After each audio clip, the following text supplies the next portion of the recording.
আজকের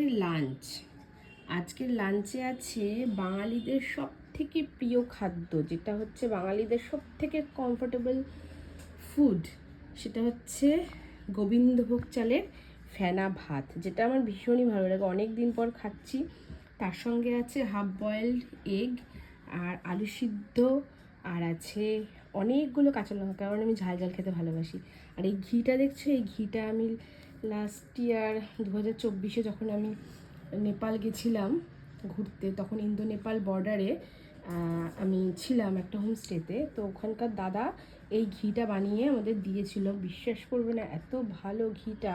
আমার ঘি খাওয়া বারণ, কিন্তু এই ঘিটা আমি অনায়াসে খেতে পারি, কারণ এটা পুরো একদম অরিজিনাল ঘি। তো আজকের খাবারটা হচ্ছে মোস্ট সুস্বাদু খাবার, যেটা আমার ভীষণই প্রিয়। তো চলো খাওয়া যাক।